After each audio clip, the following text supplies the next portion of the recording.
for our next practical, we are going to carry out pedigree analysis for identification of inherited diseases through generations. Pedigree analysis is nothing but observation from a chart of generations, and we try to find out the type of disease which is transferred throughout the generations. But before studying that, you need to have few things in your mind clear. Autosomal, dominant, recessive and X-linked.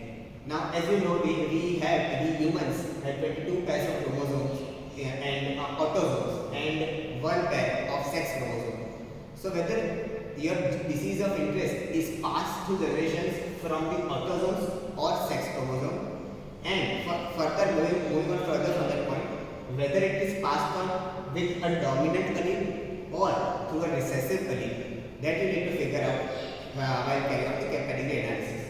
Now, according to this transfer, all this type of disease shows certain characteristics. So we are going to study all those characteristics. First is autosomal dominant. So the disease which is a type of autosomal dominant, in that most affected children have affected parents. As you can see, this is a dominant gene. It is passed through dominant gene and in autosomes. Now, if it is passed on through a dominant allele, so obviously, whatever if your parents are affected, suppose parents are affected, so these are the possible genotype of parents. So both of them will be having capital A, in other words dominant, and it is a diseased one. So of course, most of the affected parents are going to have affected children, and vice versa. Most of the affected children have affected parents.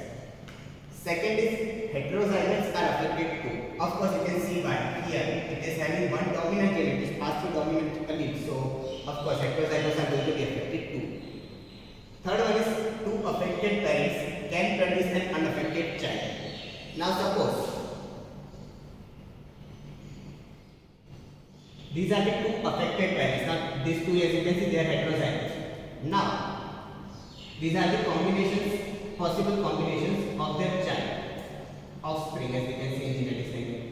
So this last one, which is having homozygous recessive genotype, that offspring is not going to suffer from the disease. So hence proved that two affected parents can produce an unaffected child.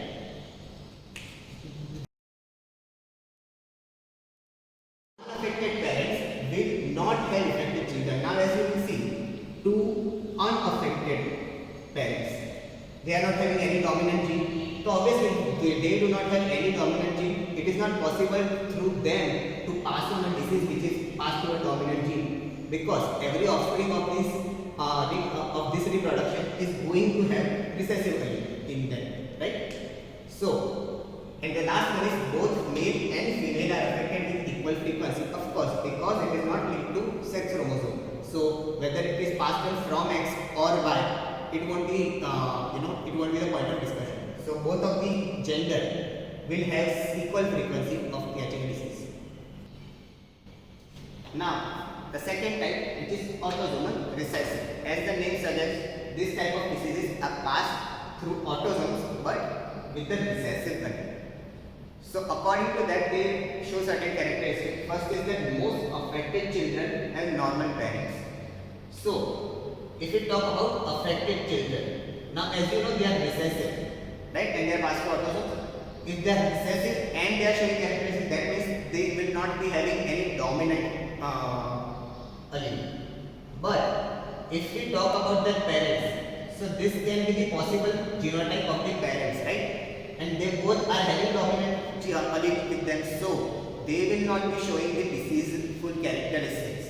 So hence proved, most affected children can have normal parents.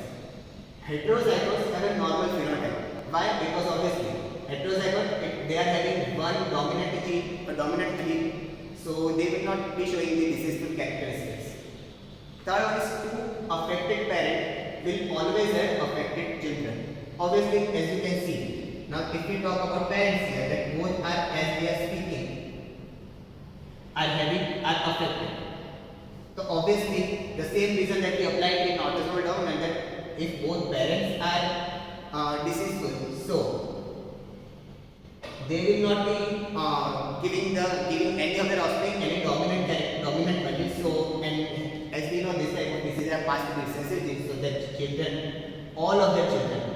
will be having autosomal recessive and affected conditions.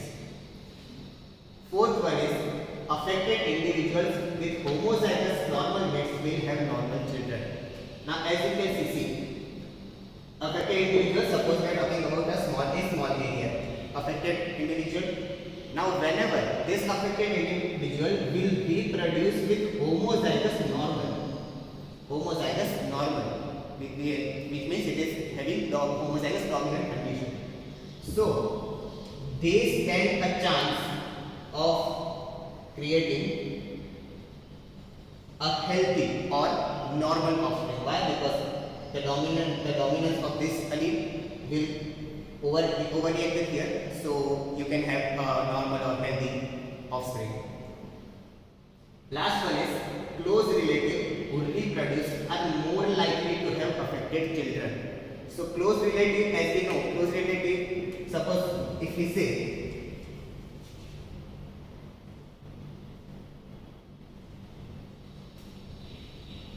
we say these two are related. Suppose this in first case scenario we talk about these are brothers and sisters. Now they have this recessive gene inside them, recessive allele inside them, which is having the characteristic of this diseaseful condition. But they are not showing the characteristic because of the presence of the dominant allele. But if these two create an offspring, so there is a chance that one offspring can have dominant recessive type of genotype, and since both of them are carrying the same diseaseful allele from their parents, so they will be generating a individual with the affected condition. So that is the sole reason why, as you know, that currently there is a culture of this body profiling also. Whenever you are trying to get for marriage proposals, people do exchange this body profile with each other in order to check whether they are having such autosomal recessive conditions or not, or whether they will generate an offspring which are having these autosomal recessive conditions or not. Right? So this is an actual use of science in chemistry. Now for the third type of inherited diseases, that is X-linked recessive. As the name suggests, these type of diseases are transferred through recessive allele situated in the X chromosomes.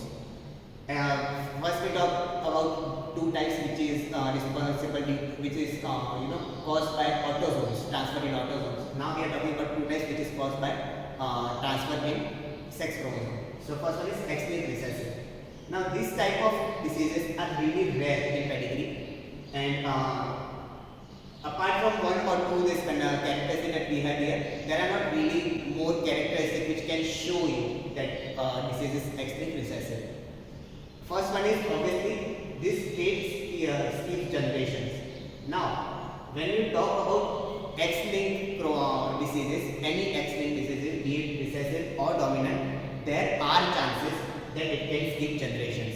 But recessive one skips the generation in most way possible. Why? Because as you know, it is first of all a recessive type of disease. So whenever you say that, suppose a female is having, as you know, female is having this genotype of XX, right? So if we say that a recessive condition in the recessive allele of it, the diseaseful gene is carried out, there are chances that during its reproduction with any of the genotype possible, there are chances that, as you know, the mother passes an X chromosome in her daughter. So daughter can get another X chromosome from her father, but if that X chromosome is having healthy or normal allele, then it will show dominance over the recessive one, and the diseaseful condition will not be prevailing. So this whole generation is skipped out of disease. So that is the reason why this type of disease can skip generations. Second one is mostly, we talked about mother, but mostly fathers are affected through X-linked recessive. Now you know why. Because if we say that females are having one recessive allele of this gene, of this disease gene, so the gene present on the other X chromosome will show dominance over this one, and ultimately we will get a healthy offspring. But in the condition of any male, as we know, male receives X chromosome from their mother. So if it is recessive, if it is showing recessive condition, that means this X chromosome is prevalent and only one X chromosome is prevalent. So this recessive condition will be seen more in males or usually fathers.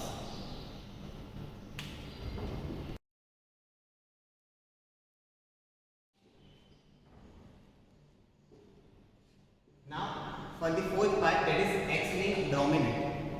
These type of diseases are common whenever we talk about any X-linked diseases, dominant one. So these type of diseases, in this condition, father passes all the traits to daughters. As you can see, why? Suppose fathers are having this recessive condition because of this X chromosome. Now, in the case of daughter, father will be passing one X chromosome to a daughter. He will not pass it to the son because father gives Y chromosome to the son. So this X chromosome is the one which he has received from his mother, right? But in this condition, one X chromosome is received by the father, and the dominant characteristic within it will be prevalent here in the daughter. So, and as the result, daughter will be suffering from the disease. Males and females both are equally affected in the condition, as you can see. Why? Because it is attached with a dominant allele. So, irrespective whether it is passed on in male or female, it will be showing characteristic because of its dominant nature.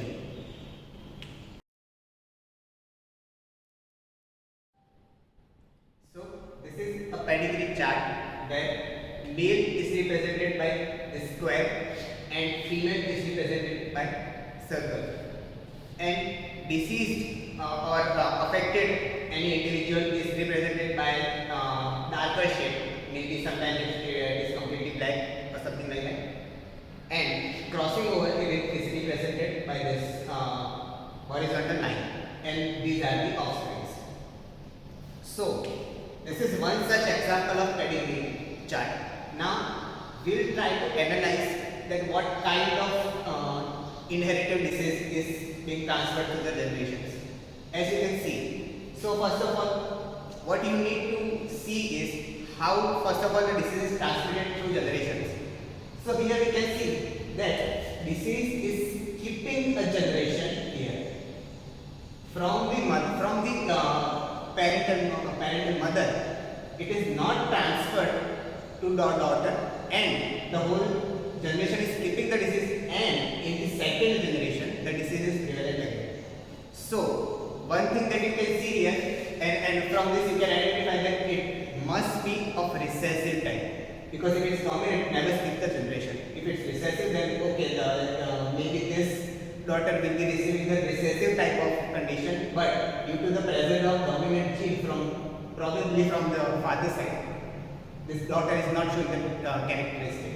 But again, when she is receiving recessive from here and also here, so the son, as a result, son will be carrying the affected gene. So it is decided that it is of recessive type. Now, whether it is autosomal or X-linked.